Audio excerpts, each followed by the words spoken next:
प्रधानमंत्री जी ने दुनिया का सबसे बड़ा एनजीओ कहा, जो नॉन रजिस्टर्ड है उसकी शाखाओं का जाल कितना फैला हुआ है। आरएसएस ज़्यादातर दावा करता है कि उससे जुड़े हुए करीब 36 संगठन हैं और जो एक international centre for studies France में जो स्थित है, उसने पिछले कई सालों से एक अध्ययन चालू कर रखा था कि ऐसे कौन से संगठन हैं दुनिया में जो आरएसएस की विचारधारा से मेल खाकर आरएसएस के कार्य को अलग अलग तरीके से अलग अलग क्षेत्रों में बढ़ाने का काम करते हैं।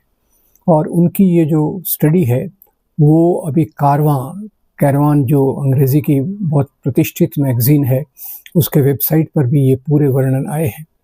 इन्होंने दुनिया भर के संगठनों को जब इस प्रकार से स्टडी किया तो उन्हें पता चला कि करीब 2500 संगठन दुनिया भर में हैं जो आरएसएस के से जुड़े हैं प्रत्यक्ष अप्रत्यक्ष रूप से, और जो इस प्रकार की विचारधारा को दुनिया भर में फैला रहे हैं। मूल्यांकन करना शुरू किया तो उन्होंने इसकी ग्रेडिंग की कि जो पूरी तौर से आरएसएस की विचारधारा का स्पष्ट रूप से बात करते हैं की गई, और जो संगठनों की लिस्ट आई उसमें ये सेंटर भी हैरान था।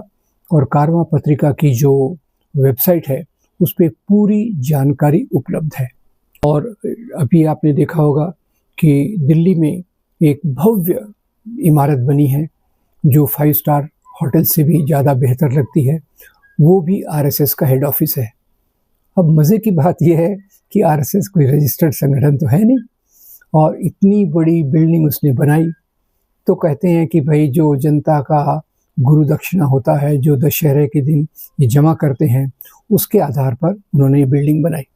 अब गुरु दक्षिणा का कोई हिसाब किताब रखा नहीं जाता और इसको इनकम टैक्स का भी कोई बंधन नहीं है।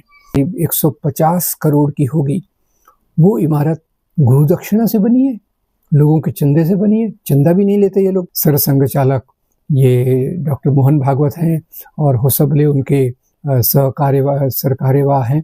ये संगठन जो है इसकी 2500 के करीब शाखाएं, इससे जुड़े हुए 2500 के करीब संगठन दुनिया भर में फैले हुए हैं, और इसमें करीब 2000 संगठन तो भारत में ही हैं, जबकि इनका दावा है कि केवल 36 संगठन इनसे जुड़े हुए हैं, 2000 करीब भारत में हैं।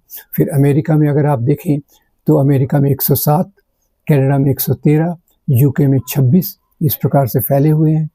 और भारत में भी देखा जाए तो उत्तर प्रदेश, महाराष्ट्र, केरल, इन राज्यों में इनकी काफ़ी बड़ी संख्या है। बाकी सब राज्यों में भी ये अपनी उपस्थिति निश्चित तौर से दर्ज कराते हैं।